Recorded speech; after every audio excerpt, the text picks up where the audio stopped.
Arrow Video once again collects a deep cut quartet of vicious, violent, vengeful Italian westerns into the collection Blood Money for Western Classics Volume 2. Volume 2 refers to the fact that they put out a set of 4 Western classics called Vengeance Trails a year or more ago that was really good, and Blood Money gives me 4 more. I say me because I take these things personally.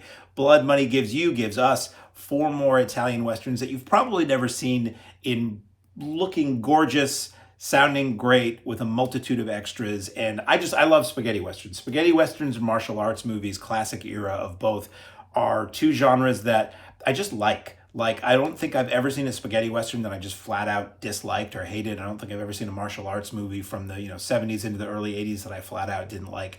I just love the trappings of the genre. So I'm always happy to get more. And luckily for me, those were two genres where they just pumped them out for a certain period of time. And spaghetti westerns, absolutely certain. So these are all films that I'd never even heard of, and they just washed over me like they were new releases, which I guess they are technically. So I'm gonna dig into this as much as my memory and notes just off screen will allow. So get comfortable. This is not going to be a short discussion. Disc 1 begins with $10,000 Blood Money is the title of the film from 1967. It is directed by Romolo Guerrieri and has Gianni Garco, who is billed as Gary Hudson. It's one of those things where these films were shot in Italy and Spain with an international, mostly almost always non-English speaking cast, and then the names like, Phil Johnson pops up, and you're like, yeah, I'm guessing that probably wasn't his real name. So anyways, for the purposes of this film, Gianni Garco is going to be referred to as Gary Hudson. But by nobody other than people who looked at the poster. So the film is 97 minutes long.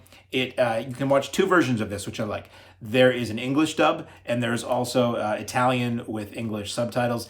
The English version that you can choose from actually does have the English title. So they create branching versions of these where you see the way that those original audiences saw it. It's not just the Italian version with the English dub on it, and it's not just the English version with the Italian dub on it. They actually are the versions that came out over there, and they both look great. So Django is the star of this film. If you know anything about spaghetti westerns, there was a film called Django with Franco Nero. It was a big hit, and suddenly everybody was making Django movies, even if the character is not referred to as Django in some of these movies. A lot of times they weren't intended to be Django movies. At any rate, the character in this movie is called Django. Whether or not he has anything to do with the Franco Nero movie is, up to your interpretation or fan fiction, I guess. He's a bounty hunter who comes into a small town, and he finds that there's a guy with a price on his head. He's bringing a guy in. He says there's another guy with a price on his head. That bad guy with the price on his head kidnaps a local man's daughter, and Django is basically sent to, or hired to, get the daughter back. And while he's at it, for his trouble, collect the bounty on this guy's head. It is not a spectacular spaghetti western. It's not one that stands tall above the crowd, but it is a solid, fun spaghetti western, and that's all I'm asking for. They're stylish, they're cool, the music is always really cool, and if you like spaghetti westerns, $10,000 Blood Money is a fun time. It's a good. I originally saw these movies on Sunday afternoons. Boston's WLVI TV 56 would often run the Clint Eastwood, the Sergio Leone movies, westerns, spaghetti westerns. So I always think of Sunday afternoon as a western time. So if I ever talk about westerns or spaghetti westerns, I'm probably going to say what I'm about to say. This would play great in a Sunday afternoon. So extras on this disc. Commentary by Lee Broughton.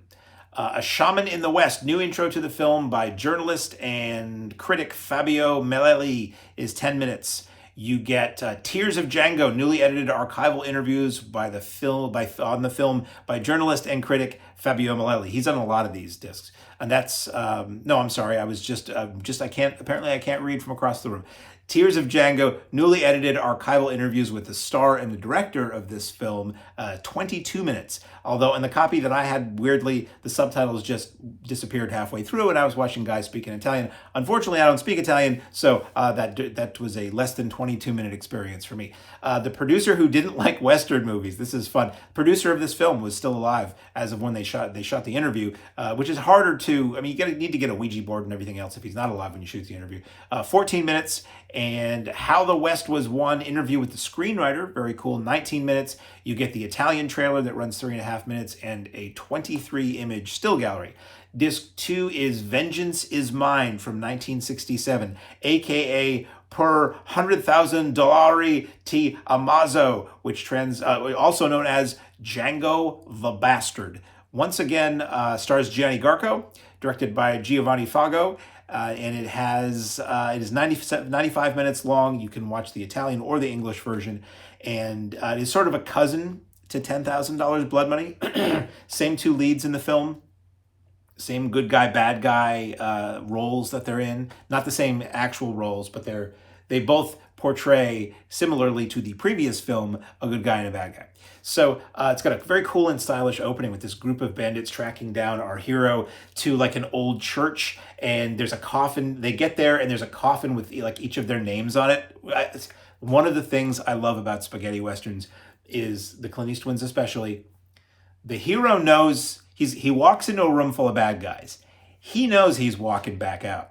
The bad guys, they know they're going to take him down, but the hero knows that they're not. And it's just fun to watch how he plays with his prey before he just takes him out. So incredibly cool and stylish opening with these coffins and what ultimately happens with them and what he does with them. The basic story here is that you have the brothers. One brother, John, is a bounty hunter on the trail of his half-brother, Clint, coincidentally, who framed him for a murder he committed many, many moons earlier. Clint went basically from a dandy, with the frilly lace and the nice cuffs and all that, to an outlaw, and while his brother John did 10 years in the clink. So now John wants to bring Clint in to do the same and has to fight off Clint's gold heist pals, because they've just committed a gold heist, to get him to justice. And as they flee with the gold, the aforementioned gold, through desolate and, as I say here, desolate and ravaged post-Civil War Western towns. So it's very cool. It's kind of weird mood to it, and it's one of those things of who's going to backstab who, and will they all make it to the end of the film? It's got a really cool vibe. It reminded me of Keoma in a way, if you know Keoma with Franco Nero, which has a very weird, dreamlike, strange, I don't want to say avant-garde, but it's got a very weird, almost horror type feel to it. This movie has a little of that here and there.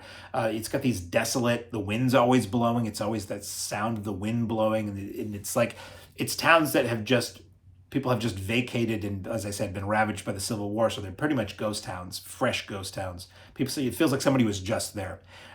Windy towns, there's always like hay particles in the air. There's a saloon with its floor is covered in hay, and it's been used as like sort of a stable as well as a saloon. It's really weird. And another saloon that's being used as like a makeshift army hospital, but you can still get like drinks in a room there. It's really, it's a weird vibe, and I liked it a lot. The extras include a commentary by Adrian J. Smith and Derek Flint. Derek Flint? James Coburn was not brought back from the grave to do a commentary in character. David Flint. It's extras. Crime and Punishment. Intro by journalist Fabio Maleli, again, is 13 minutes. Cain and Abel, it's a newly edited featurette with actor Gianni Garco and screenwriter Ernesto Gastaldi. That is 25 minutes. In Conversation with Nora Orlandi, it's a newly edited interview with the composer, female composer, which is very fun and interesting. That's 15 minutes. I love it when they interview the composers for these, and they're at a piano, and they ask them about the theme, and they're like, I tried something like this, and then they just start playing this music you've been hearing throughout the whole film, where they play it in like what they started with, and they show you how they added to it. I'm a sucker for film score stuff. Movie after movie, new interview with the producer Mino Loy. That's not Myrna Loy, Mino Loy. That's 16 minutes. The Italian trailer, that's 3 minutes. The titles on it looked kind of video generated to me, and I'm always a stickler about that. Perhaps they got a version of the trailer, which sometimes happens, where it didn't have titles added yet, and they just put those on there where they would have been. But otherwise, it looks great. It was just a little weird that the titles didn't look organic to the film grain, shall we say. Then there's an image gallery of 24 images. Disc 3, great title, Find a Place to Die, from 1968, directed by Giuliano Canimano. I'm so sorry. I'm always going to mangle these names. With Jeffrey Hunter, who was a big American star for a while, and Pascal Petit. It is 89 minutes, and again, you can watch the Italian or the English version of this. This one's really interesting. It opens up with a woman and her husband they're like miners. There's this huge like valley or chasm or whatever where they've been mining, and they get pinned down by bad guys who are shooting at them, and they're trying to fend off the bad guys who want to get the gold that they've just discovered. And the husband, who's much older than the wife, something happens and he gets like pinned down under a ox cart or something. He gets pinned down under a cart, and he tells her, go off. I'm no good. Go off and leave me and save yourself. But she instead goes back into the small town and tries to round up a team of guys to go in and help get her husband and fend off the bandits. And the person she winds up hooking up with to do that is Jeffrey Hunter. And, excuse me, he rounds up a team of what he calls bastards, which is great. He's like, I need some bastards to come with me and fend off these bad guys. So he gets this ragtag band of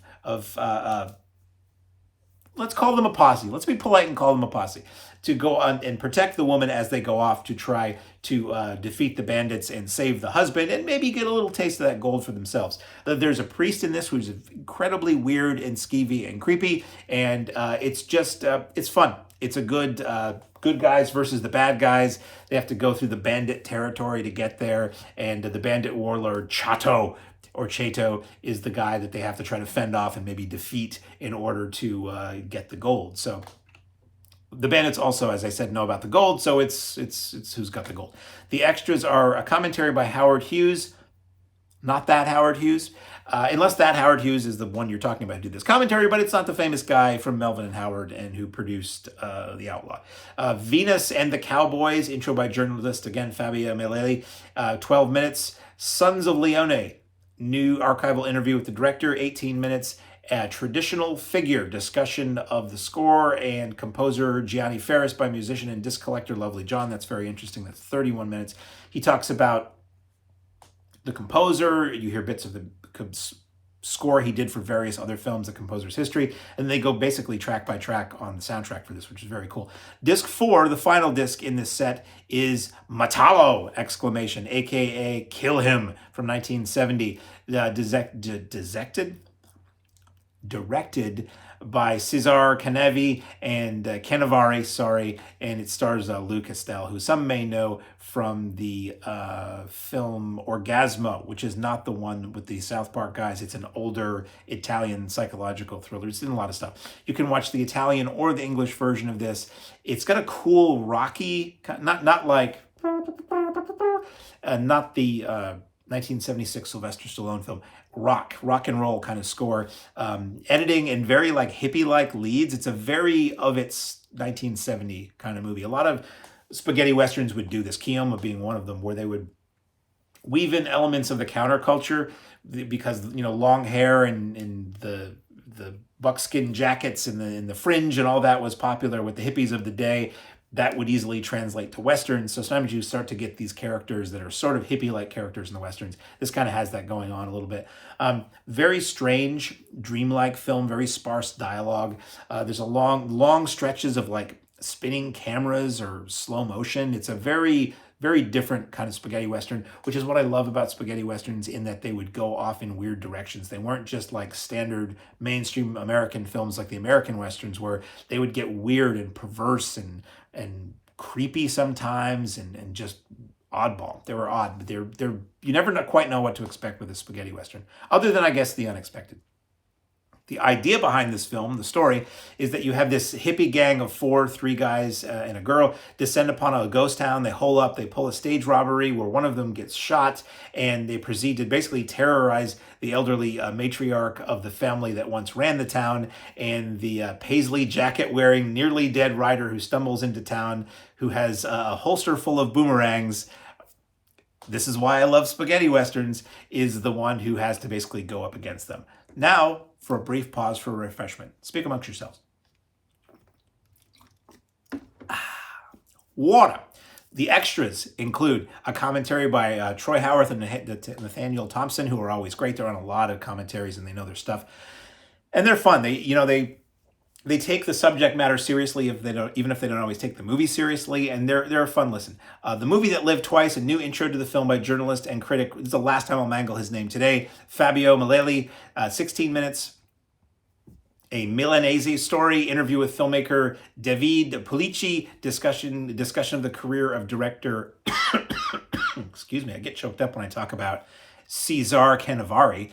That's 45 minutes. You get Untold Icon, appreciation of the soundtrack and its composer Mario Migliardi by musician and disc collector, again, Lovely John. That's 39 minutes. You get the Italian trailer, that's 3.5 minutes. And you get an image gallery that is 16 images. So really cool set. I'm not going to say these are top tier spaghetti westerns. I'm not going to say they're all-time classics. But if you're like me and you love spaghetti westerns and it's a kick to see spaghetti westerns you've never seen before, this is a great set. And they all look great. And you get these deep dives into the history of the films and the filmmakers, which I love. So I hope this sells well enough for Arrow to keep putting these out, because I really greatly appreciate these deeper dives into, as I said, spaghetti westerns and kung fu movies. Keep them coming. So available now from Arrow Home Video on Blu-ray is Blood Money 4 Classic Westerns Volume 2.